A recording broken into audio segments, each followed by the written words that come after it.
ഈ തെരച്ചിലിൻ്റെ 10ാം ദിവസവും ഡിവൈഎഫ്ഐ വളരെ സജീവമാണ്.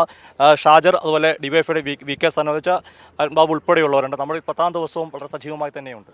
തീർച്ചയായിട്ടും നമ്മൾ ഇപ്പം ഈ സംഭവം നടന്ന അന്ന് രാത്രി തന്നെ ഡിവൈഎഫ്ഐയുടെ ജില്ലാ പ്രസിഡന്റ് നേതൃത്വത്തിലുള്ള സഖാക്കൾ ഇവിടെ ക്യാമ്പ് ചെയ്യുകയാണ്. ഇന്നിപ്പോൾ 10ാം ദിവസത്തേക്ക് കടക്കുകയാണ്. കഴിഞ്ഞ ഈ 10 ദിവസമായിട്ടും വിവിധ മേഖലയിൽ നിർത്തിയിട്ടുള്ള ഡിവൈഎഫ്ഐയുടെ യൂത്ത് ബ്രിഗേഡ് വളണ്ടിയർമാർ അവരുടെ എല്ലാ വിധത്തിലുള്ള ഇടപെടലും ഇവിടെ ഉണ്ടായിട്ടുണ്ട്. ഇപ്പം പ്രധാനമായിട്ടും ഇവിടെ സുരക്ഷാ ഉദ്യോഗസ്ഥരുടെ നിർദ്ദേശാനുസരണമാണ് ഇപ്പോൾ തെരച്ചിൽ പ്രവർത്തനം നടക്കുന്നത്.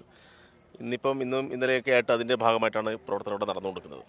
ഇത് കൂടാതെ ഞങ്ങൾ ഇവരുടെ പുനരധിവാസത്തിന് വേണ്ടി പ്രഖ്യാപിച്ച വീട് നിർമ്മാണം, അപ്പോൾ അതിൻ്റെ പ്രവർത്തനത്തിൽ കേരളത്തിലെ എല്ലാ വിഭാഗം ആളുകളും വളരെ സജീവമായി താഴെ പങ്കെടുക്കുന്ന കാഴ്ചയാണ് കാണാൻ വേണ്ടി കഴിയുന്നത്. ഇതിനുവേണ്ടി പണം സമാഹരിക്കാൻ വേണ്ടി ഡിവൈഎഫ്ഐയുടെ പ്രവർത്തകർ താഴെത്തട്ടിൽ പല വിധത്തിലുള്ള പ്രവർത്തനങ്ങൾ, ഇപ്പോൾ കഴിഞ്ഞ ദിവസം വാഹനം കഴുകിയിട്ട് അതിൻ്റെ കൂലിയെടുത്തിട്ട് ഈ സംഭാവനയിൽ പെടുത്തുന്നു. അതുപോലെ തന്നെ തടി ചുമന്നിട്ട് ഡിവൈഎഫ്ഐയുടെ പല ആളുകളും അവരുടെ വിവാഹ ചടങ്ങിന് വേണ്ടി മാറ്റിവെച്ച പണം കൊടുക്കുന്നു.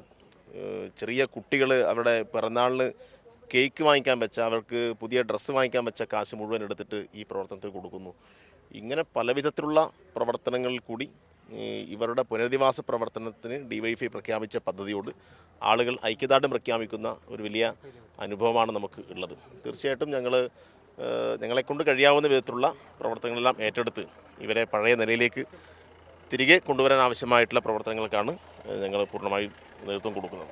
ഒരാൾ കൂടെ, അരുൺ ബാബു കൊല്ലം ജില്ലയിലെ കൊല്ലത്തുനിന്നും എത്തുന്നുണ്ട്. എനിക്കൊന്ന് കൊല്ലം ജില്ലയിൽ നിന്നൊക്കെ ഉൾപ്പെടെയുള്ള യൂത്ത് ബ്രിഗേഡുകൾ എത്തുന്നു. മറ്റ് അവിടെയും വലിയ രീതിയിൽ ഈ പുനരധിവാസ പ്രവർത്തനത്തിന് വേണ്ടിയുള്ള പ്രവർത്തനങ്ങൾ നടക്കുന്നുണ്ട്. അതെ, കേരളം ഒറ്റ മനസ്സായിട്ട് ഈ പ്രവർത്തനങ്ങൾ ഏറ്റെടുക്കുകയാണ്.